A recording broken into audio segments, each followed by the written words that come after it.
السلام عليكم ورحمة الله وبركاته. فيديو جديد بعنوان شمال غزة يموت جوعا، الترند الخامس عالميا. ليه ما نخلوش احنا الترند الأول عالميا؟ ليه ما نخليش الترند ده يسمع في كل مكان في جميع أنحاء العالم؟ أي حد فينا دلوقتي قاعد ببوست بسيط أو تويت على تويتر، تمام، مش هياخد في ايده أكتر من دقيقة دعما لاخواتنا في غزة والإبادة اللي بتحصل في اخواتنا في غزة اليومين اللي فاتوا دول. طبعا كلنا بلا استثناء، تمام، مفكرين الموضوع في غزة هدى، أو مفكرين في الموضوع في غزة خلص، ومحدش يعرف حجم الدمار اللي بيحصل والإبادة اللي بتحصل اليومين اللي فاتوا دول. غزة تباد حرفيا ضرب وتدمير في جميع أنحاء غزة من الشمال للجنوب للوسط. كل أنحاء غزة حاليا بتنضرب من الطيران الإسرائيلي والمدفعية الإسرائيلية.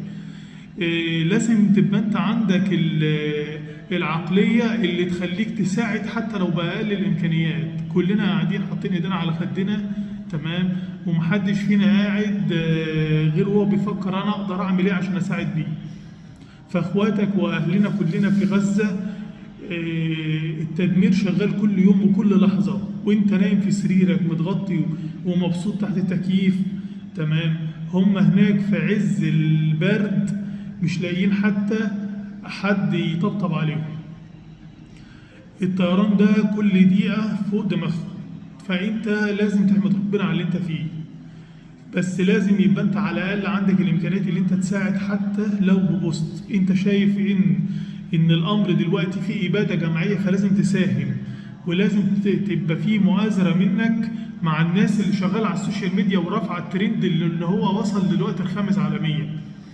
انا دلوقتي بقول لك ادخل دلوقتي على الفيسبوك او تويتر، اكتب شمال غزه يموت جوعا هاشتاج عشان خاطر نوصلوه الاول عالميا. اخواتنا دلوقتي بيحصل اباده في غزه، ده الناس الاحياء بيحصل لهم إبادة، والناس اللي عايشين ومحصل لهمش لغاية دلوقتي إبادة أو انضربوا بطيران أو مدفعية أو انضربوا برصاص الجيش الإسرائيلي، فحاليا ميتين من الجوع.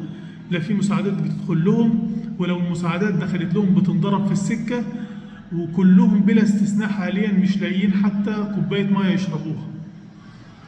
ادخل دلوقتي واكتب البوست واعمل هاشتاج شمال غزة يموت جوعا، ادعم القضية الفلسطينية، وقف ورا اخواتك واهلك، وساعد حتى لو بوسط، ساعد حتى لو بدعوة. احنا مش في ايدينا حاجة، بس على الاقل خالص باقل الامكانيات اللي في ايدينا نكتب البوست والهاشتاج ده، على الاقل خالص يسمع في جميع انحاء العالم. الناس تحس ان احنا مهتمين وشايفين اللي بيحصل ودارسين وفاهمين ايه اللي بيتعمل بالتفصيل. ادخل دلوقتي وادعم اخواتك في غزة وندعو لهم.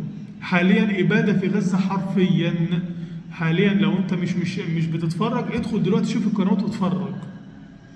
السلام عليكم ورحمة الله وبركاته.